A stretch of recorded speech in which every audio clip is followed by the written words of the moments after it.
પુત્ર દક્ષની પાસે જાય છે. પિતાનું આગમન થયું, સુંદર સ્વાગત, ઊંચું આસન આપ્યું છે. દક્ષ નીચે બેઠા છે. પ્રણામ, સાષ્ટાંગ દંડવત પ્રણામ.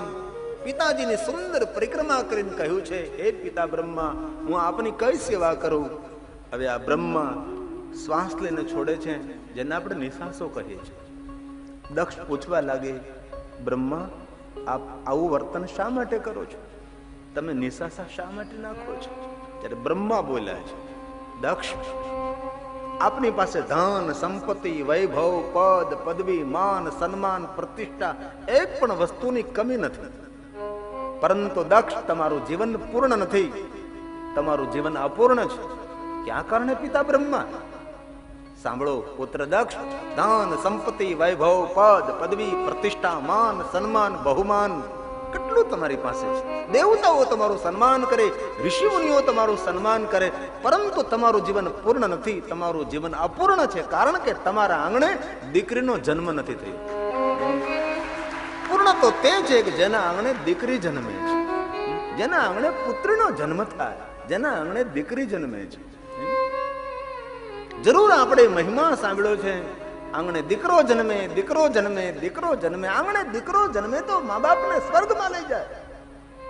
જરૂર લઈ જતો હોય, આપણે ક્યાં વિરોધ કરવો છે? દીકરો આંગણે જન્મે તો માતા પિતાને સ્વર્ગમાં લઈ જાય, પરંતુ દીકરી આંગણે જન્મે તો મા બાપને સાચો પ્રેમ આપી જીવતા સ્વર્ગનો અનુભવ કરાવે છે. એ છે દીકરી, એ છે પુત્રી. પણ મહિમા ગવાનો અત્યાર સુધી દીકરાઓનો. મને કોઈ બાબુ તમે દીકરીઓનો મહિમા બહુ ગાવ, દીકરાનો તો ગાવ. દીકરાઓનો તો મહિમા છે જ, દીકરાઓનો મહિમા તો છે જ. દીકરાઓ માટે લોકો માનતા કરે છે, બાધા રાખે છે, કેટલું કેટલું કરે છે. મારા આંગણે દીકરો જન્મે, દીકરો જન્મે. અને દીકરો જન્મે તો મા બાપ પેંડા વેચે, અને એ દીકરો મોટો થઈને મા બાપને વેચે. 3 મહિના તારા ભેગા, 3 મહિના તારા ભેગા. કેવી હાલત આ દુનિયાની અંદર દીકરાઓએ કરી છે. 7 દીકરાઓને માં પોતાના પેટમાં રાખી શકે છે, 7 દીકરાઓ માને પોતાના ફ્લેટમાં રાખી શકતા નથી. એવી કરુણ કથા આ દુનિયાની અંદર છે. જરૂર દીકરાઓનો મહિમા છે, દીકરાઓનો કોઈ વિરોધ નથી કરતો, પણ અત્યાર સુધી દીકરાઓનો મહિમા ખૂબ ગવાણો, ખૂબ ગાયો. કોઈ દીકરાને દૂધ પીતો નથી કર્યો. આ ભારત દેશની અંદર દીકરીઓને દૂધ પીતી કરી છે, દીકરીઓને દૂધ પીતી કરી છે. કોઈ દીકરો સતો નથી થયો. અમારી દીકરીઓ પરણીને સાસરે જાય, નાની ઉંમરમાં વિધવા થાય તો દીકરીને સતી થવું પડતું હતું. ના, ભારતની ધરતી પર પુરુષોએ દુઃખ નથી વેઠ્યા, મારી બહેનોએ દુઃખ વેઠ્યા છે. આ ધરતી પર નારીએ દુઃખ વેઠ્યા છે. એક ઘર છોડીને બીજાના ઘરે જવું, એક ઉમરો ઓળંગીને બીજાના ઉમરામાં પ્રવેશ કરવો કોઈ નાની વાત છે? કત વિધિ સુરજી નારી જગમાહી, પરાધીન સપને હું સુખ નારી. જેને સપનામાં પણ સુખની કોઈ આશા જ નહીં રાખવાની, આવી નારી. પરમાત્માને તુલસીએ ઠપકો આપ્યો, શા માટે તે નારીનો જન્મ કર્યો, શા માટે નારીનું સર્જન કર્યું છે કે સપનામાં પણ કોઈ સુખની આશા તેને નહીં રાખવાની. કત વિધિ સુરજી નારી જગમાહી. ત્યારે ભગવાને તેને જવાબ આપેલો, મેં કોઈ નારીનું સર્જન નથી કર્યું, મેં તો મારા અવતરણ માટે માનું સર્જન કર્યું છે. પ્રભુએ કહ્યું કે મારે ધરતી પર આવવું હોય તો એ માનો સહારો લેવો પડે છે. મેં કોઈ નારી નહીં, મેં તો માનું સર્જન કર્યું છે. ખૂબ દીકરાનો મહિમા ગવાણો, ખૂબ દીકરાઓનો મહિમા ગવાણો છે. જરૂર દીકરો જન્મે, પણ આંગણે દીકરી જન્મે ત્યારે ડાયા માણસો શું બોલે છે? ડાયા માણસો એમ કહે, ઓ લક્ષ્મી આવી, આ લક્ષ્મી આવી. આંગણે દીકરી જન્મે એટલે ડાયા માણસોના મુખમાંથી શબ્દો સરી જાય, હો લક્ષ્મી આવી, લક્ષ્મી આવી, લક્ષ્મી આવી છે. અત્યાર સુધીમાં સાંભળ્યું તમે કોઈના આંગણે દીકરો જન્મ કોઈ બોલ્યું વિષ્ણુ આવ્યો? બોલાય જ નહીં. દીકરી જન્મે તો તરત મુખમાંથી શબ્દ પ્રગટ થાય, લક્ષ્મી આવી. અને યાદ રાખવું, જયારે માતા પિતાના આંગણે દીકરી હોય છે ત્યારે લક્ષ્મી હોય છે, અને સંસ્કાર લઈને જયારે કોઈના ઘરે જાય છે ત્યારે લક્ષ્મી નથી હોતી, એ તો મહાલક્ષ્મી હોય છે. સંસ્કાર લઈને જાય છે, સંસ્કાર લઈને જાય છે. બાપનો વારસો, માનો વારસો, સંસ્કાર લઈને જાય છે. કોઈના ઘરની અંદર જઈને દીવાઓ પ્રજ્વલિત કરે છે, એ છે દીકરી, એ છે દીકરી. ઋષિ મુનિઓ કોઈ દે આવું ન બોલે, દીકરાનો જ મહિમા ન ગાય. જેટલો દીકરાનો મહિમા તેની ભારોભાર દીકરીઓનો મહિમા ગવાનો છે, પણ ગવાયું નહીં, જાહેર ન કર્યું. કુપ્રથા, ખોટી પ્રથા, ખોટી માન્યતાઓ, ખોટી માન્યતાઓ.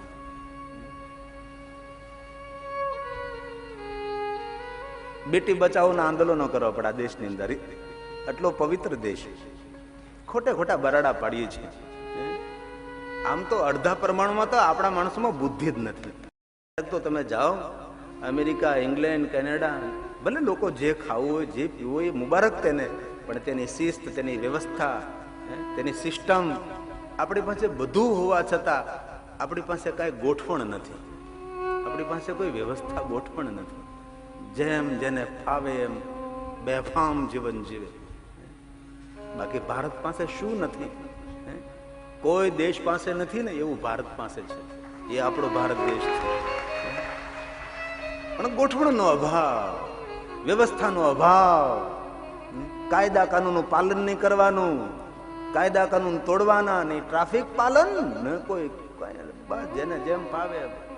એક રિવોલ્વર આવી ગઈ એટલે આપણે દુનિયાના દાદા. એવું નથી હોતું. દુનિયામાં ઘણું બધું સારું છે, ઘણું બધું આ દુનિયામાં સારું છે. તમે જો તો ખરાબ જરા. આ તો મને તમારો પોરબંદર ને યાદ રહેવાની છે ભાઈ. ઘણું બધું સારું લઈને જઈશ, પણ આ તો મને યાદ લઈને જવાની છે. દીકરીઓનો બહુ મહિમા ગાયો છે. ભારત જેવી પવિત્ર ધરામાં બેટી બચાવો, બેટી બચાવો આંદોલન કરવા પડે. જેમ જોવો તો ખરા. જ્યાં આપણી દીકરીઓને દુર્ગાના રૂપે જોઈએ છે, જ્યાં નવ દુર્ગાની પૂજા થાય છે, માતાજી તરીકે જેની આરતી ઉતારીએ, જે દેશમાં રાંદલની યાદમાં ગોરણીઓ જમાડીએ છીએ, જે દીકરીઓના પગની પૂજા કરીએ છીએ, અને એ દીકરીઓને પેટમાં કરપીણ હત્યા, પેટમાં રહેલી દીકરી માને પોકાર કરે છે કે માં મને જન્મ આપશે. તારી માતાએ તને જન્મ આપ્યો તો તને જગત જોવા મળ્યું છે. તું પણ એક નારી છે ને હું પણ એક નારી છું. તારા પેટમાંથી માં હું તને પોકાર કરીને કહું છું તું મને જન્મ આપજે. માં સાંભળ, તારી માતાએ તને જન્મ ના આપ્યો હોત તો તને જગત જોવા ન મળે. માં, જેવી રીતે તારી માતાએ તને જન્મ આપ્યો એવી રીતે મને જન્મ આપજે. તું નિર્દય બનીને ડોક્ટર પાસે જતી નહીં. ડોક્ટર મારા પર ખંજર ચલાવશે, મારી કરપીણ હત્યા કરશે. માં, મારે જન્મ લેવો છે.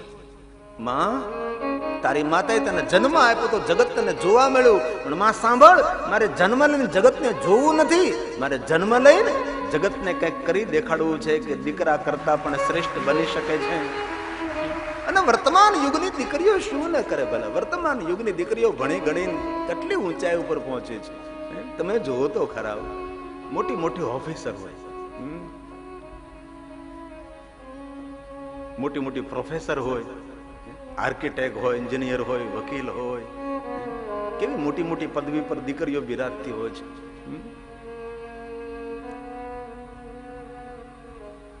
અમે હમણાં જ ગયા હતા કોઈ ગામમાં કથા કરવા માટે. ગામ મને યાદ નહીં રહ્યું, પણ આપણે અમદાવાદની કોઈ મોટી ઓફિસર બેન કેવી રાડ બોલે હું તમને કહું. કેવા? ઉષાબેન રાડા. ઉષાબેન રાડા. તમે જો અહીં નોકરી કરી ગયા, અહીંના વતની છે. હું તમને કહું કેવા ભડાકા બોલાવે, કેવા ભડાકા. આ દીકરી, આ નારી, દીકરી ધારે તો લક્ષ્મી પણ બની શકે છે, દીકરી ધારે તો કાલી બની શકે છે, દીકરી ધારે તો મહાકાલી પણ બની શકે છે. એ દીકરીઓનો મહિમા, એ દીકરીઓનો મહિમા છે.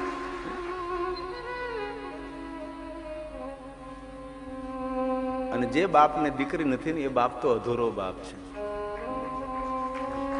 રાવણે એટલું તોફાન કર્યું કારણ આ જ છે ને. નહીં તો તને ખબર પડે કે ખોખારો કેમ મરાય. જેના આંગણે એક દીકરી હોય ને, અને બહુ આદરથી સાધુ તરીકે કહું છું, જે જે દંપતીઓને ભગવાને દીકરીઓ આપી છે ને એવા દંપતીઓને મારા પ્રણામ છે. જેના આંગણે દીકરી છે એમનું આંગણું તીર્થ છે, એમના આંગણે દેવતાઓ નિવાસ કરે છે. એ છે દીકરીનો મહિમા. અને જે પિતાને દીકરી નથી એ પિતા અધૂરો પિતા કહેવાય, એ પૂર્ણ પિતા નથી. પૂર્ણ પિતા તો એ જ હોય શકે જેને ભગવાને દીકરી આપી હોય. અને બાપ હોવાનો અહેસાસ દીકરો કરાવતો ન કરાવતો ખબર નહીં, પણ દીકરી જરૂર પિતા હોવાનો અહેસાસ કરાવે છે. એ ભારત દેશની આપણી પરંપરા. બાપ જયારે દીકરીનું કન્યાદાન કરતો હોય ત્યારે બાપ કેવો આમ લાગે, આમ રાજા મહારાજાની જેમ બેઠો છે. એ કન્યાદાનની પ્રથા એ ભારત દેશની પરંપરા છે. એ ભારત દેશની લગ્ન વિધિની પરંપરા અદ્ભુત પરંપરા છે. અને બહુ મને કહેતા ગૌરવ થાય, આપણે ઋષિ મુનિઓ જે લગ્ન વિધિની પરંપરા કરી છે એવી પરંપરા કોઈ દેશમાં નથી.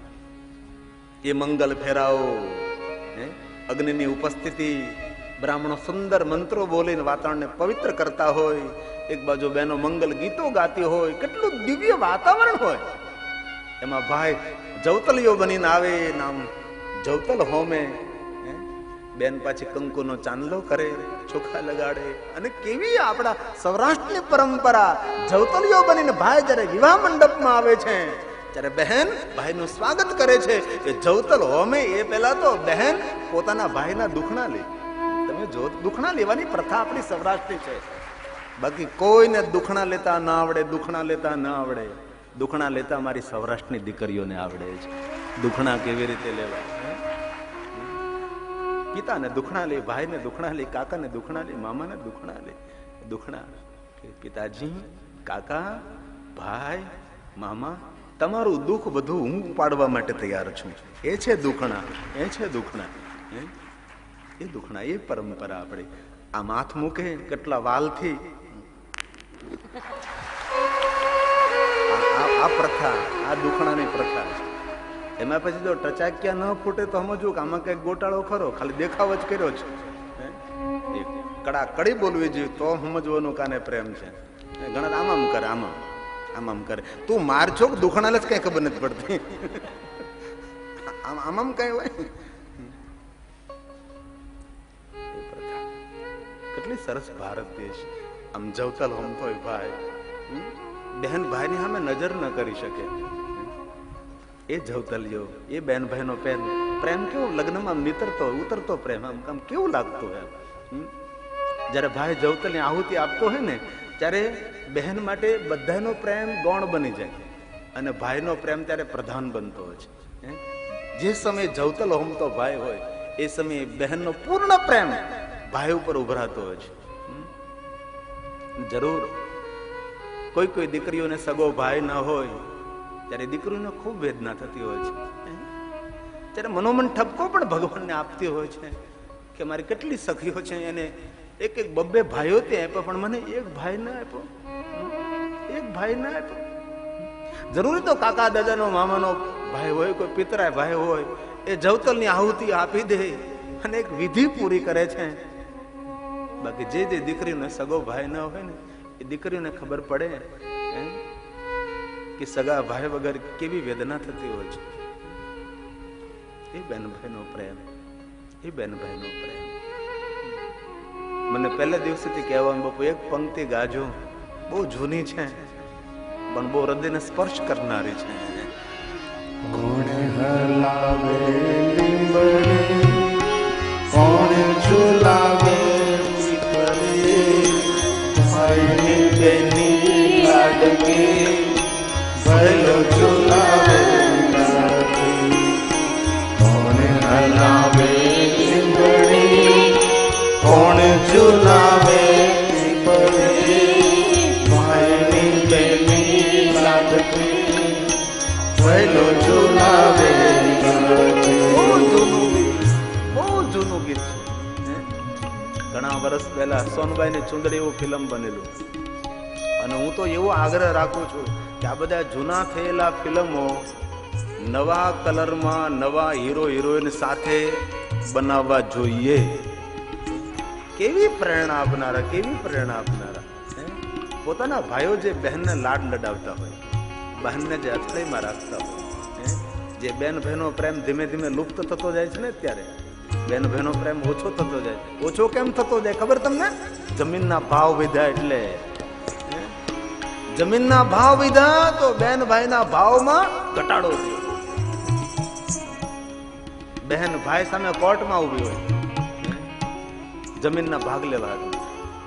કેવું વાતાવરણ સર્જાણું છે. બહુ જૂનું ફિલ્મ અત્યારે જો નવી પ્રિન્ટમાં બને તો અદ્ભુત બની શકે છે. એ સમયમાં બનેલું હતું, 40 વર્ષની આસપાસ. ભાઈ પોતાની બહેનને ઝૂલે ઝુલાવતો હોય, બહેન ઝૂલે ઝૂલતી હોય અને ભાઈ બોલતો હોય, એ પક્ષી, એ પપ્પા, એ મેના, આવો, મારી બહેન ઝૂલે ઝૂલે છે, આપણા વૃક્ષની ડાળી ઉપર બેસો. મારી બહેન જે રીતે ઝૂલે ઝૂલે એવી રીતે આપણા વૃક્ષની ડાળી ઉપર ઝૂલો. આવો,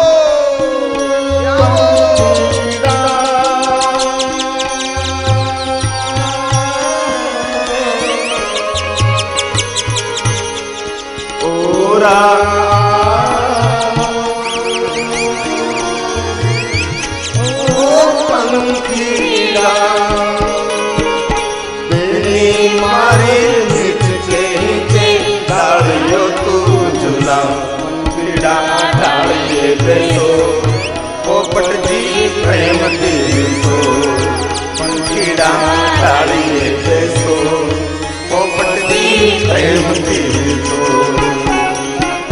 કોણ હલાવે નીકળી, કોણ ઝુલાવે નીકળી, ભાઈની બેની લાડકી, ભાઈલો ઝુલાવે લાડકી, ભાઈની બેની લાડકી, ભાઈલો ઝુલાવે લાડકી.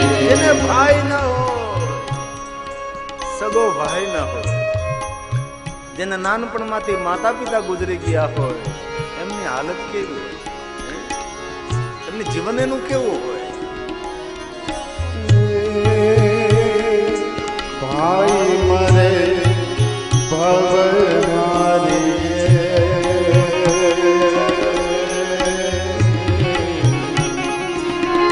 અને બેલી મરે દશના, પણ નાનપણમાં છોકરાઓ નાના નાના હોય, મા બાપ વિદાય લઈ લે. અરે નાનપણમાં જેના માવતર મરે,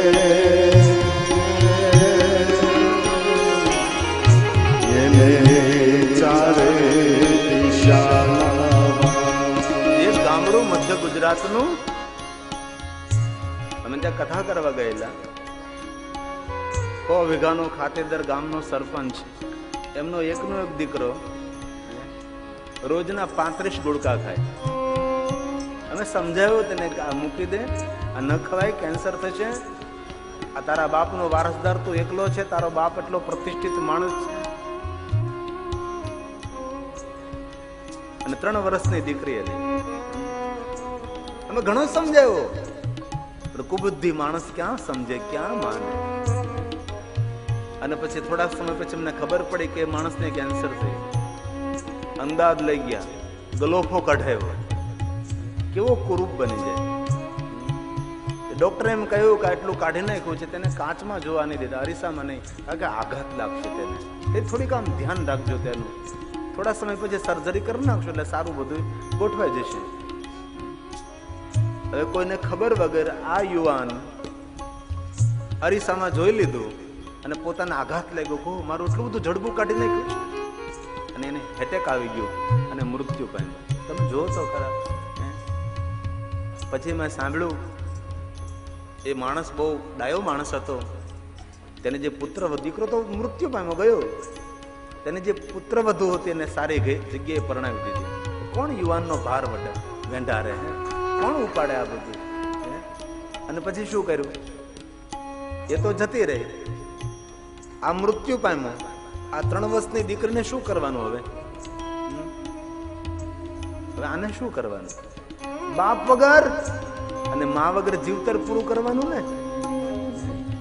તેથી મારી ખૂબ હૃદયની પ્રાર્થના છે, તમે કોઈના માથામાં સિંદૂર પૂર્યો છે, તમે કોઈ બાળકને જન્મ આપ્યો છે, કોઈની દીકરીની જવાબદારી લીધી છે, તેના માથા પર સિંદૂર પૂર્યો છે, તમારો દીકરો દીકરીને જન્મ આપ્યો છે, કમસે કમ આપણા બાળકોનો તો વિચારીએ. અને એ વિચારીને તો બીડી છોડીએ, તમાકુ છોડીએ, માવો છોડીએ, ગુટકા છોડીએ, એમનું તો ભવિષ્ય વિચારીએ આપણે. ભલામણ આપણે તો મરી પરવારના, આપણે તો જવાના, પણ આ છોકરાઓનું શું થશે? અને જે દીકરાના માથા ઉપરથી બાપની છત્ર છાયા જતી રહે, જે દીકરાની માથા ઉપરથી બાપની છત્ર છાયા જતી રહે, એ બાળકોની હાલત કેવી થાય? તેથી નાનપણમાં પણ નાનપણમાં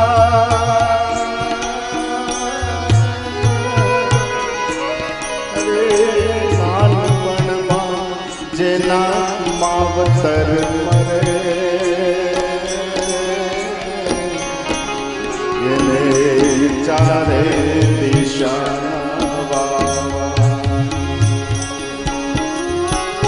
લીંબડી આજ ચાર ઝોલાવે લીંબોડી ઝોલાવે લીંબડી આજ ચાર ઝોલાવે લીંબોડી ઝોલાવે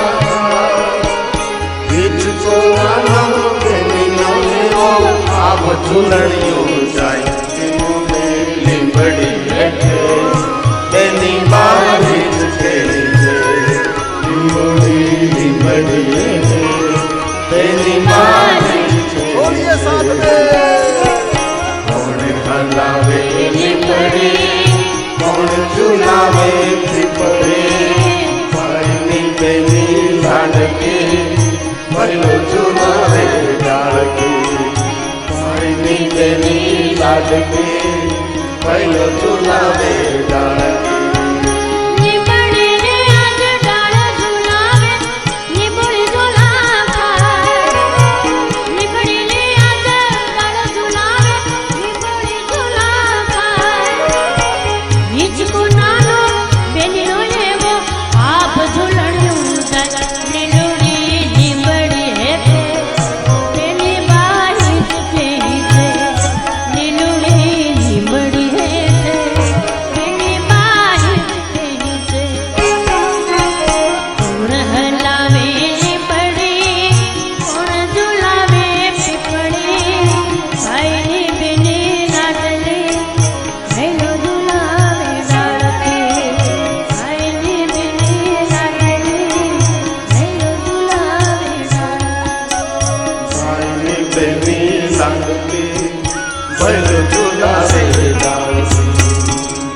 રક્ષાબંધન કેવા તહેવારો, ભાઈ બીજ હમણાં પોછી પૂનમ ગઈ, પોછી પૂનમ મળી, આકાશ રાંધન, ભાઈની બેન રમે કે જમે. કેવા તહેવારો ભારત દેશની અંદર, કેવા બહેન ભાઈના પ્રેમને એકદમ તાજો રાખનારા તહેવારો. રક્ષાબંધન, બહેન વહેલી ઊભી થાય, પોતાના ભાઈને કે ભાઈ આજે હું તને રક્ષા બાંધીશ. બહેન ભાઈને રાખડી બાંધે, ગળું મોઢું કરાવે, રાખડીના બદલામાં ભાઈ પછી 500,000 રૂપિયા આપે. પણ મારા દેશની દીકરીઓ ભાઈ પાસેથી 500 ને 1000 રૂપિયા ન લે, ખોળો પાથરણી માંગણી કરે કે રાખડીના બદલામાં, રક્ષાના બંધનમાં તારે મને 500 કે 1000 રૂપિયા નહીં, પણ તારે જે આ પીવાની ને ખાવાની આદત છે ને એ તારી બેનના ખોળામાં આપી દે. તું આહારથી પવિત્ર બને, તું પીણીથી પવિત્ર બને, તારી હોજરી હળી જાય. અને પછી ડોક્ટરોની કારી નહીં ફાવે. ભાઈ તું મારા માટે સર્વસ્વ છે, ભાઈ તું કેટલું પીએ છે. અને આ દેશની સાચી બહેન તો તેને જ કહેવાય છે પોતાના ભાઈને વ્યસન મુક્ત કરે. એનાથી મોટી બહેન કોણ હોઈ શકે છે? પોતાના ભાઈને વ્યસન મુક્ત કરે. અને એક એક બહેન એક એક ભાઈને વ્યસન છોડાવે. દુનિયામાં કેટલું મોટું વ્યસન મુક્તિનું આપણે કામ કરી શકીએ છીએ. આ ભારત દેશમાં કોઈ ભૂખથી નથી મરતા. અત્યારે કોઈને કોઈ જગ્યાએ ખાવાનું મળી જાય છે. આ દેશમાં રોજના 3000 માણસો તમાકુ ખાઈને મરે છે. વિચાર કરો, 3000, એ તો ઘણા સમય પહેલાનો આંકડો, 3000, હવે તો વધી ગયો છે. 3000 તમાકુ ખાઈને મૃત્યુ પામે, 3000 બહેનો વિધવા થાય, એક એક બાળક બાપને છત્રછાયા ગુમાવે. તો કે પોરબંદરમાં સારું છે, આપણે કોઈ વ્યસની નથી લોકો. બાકી અમુક ગામમાં જાય તો કેટલા લોકો માવા તમાકુ, કેટલું બીડા કેટલા ફૂંકતા હોય, કેટલું પીતા હોય. અહીં તો પ્રભુની કૃપા છે. તમારા પોરબંદર કેટલું સંસ્કાર સંપન્ન નગર છે. આ નગરમાં તો કેટલું સારું છે.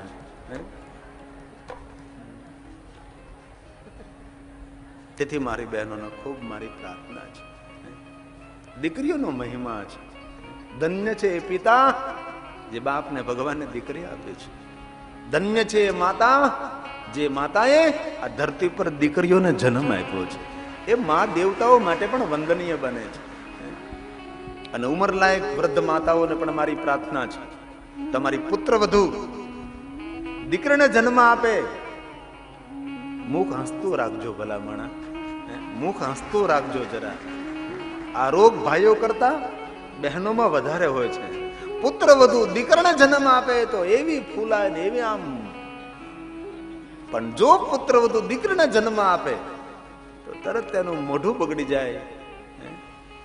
10 દિવસના વાસી રીંગણા જેવું મોઢું થઈ જાય તેનું. કોઈ પૂછે કે શું થયું? દીકરી જન્મે. તેથી જે વડીલ માતાઓ છે તેની મારે પ્રાર્થના છે, તમારી પુત્ર વધુ દીકરીને જન્મ આપે તેનું સન્માન કરજો. બેટા, આપણા દિવસો ઉજળા આવવાના છે, તેથી આપણા આંગણે દીકરી જન્મે છે, આપણા આંગણે દીકરી જન્મે છે. અને વર્તમાન યુગમાં તો દીકરીઓ કેટલું ભણે છે.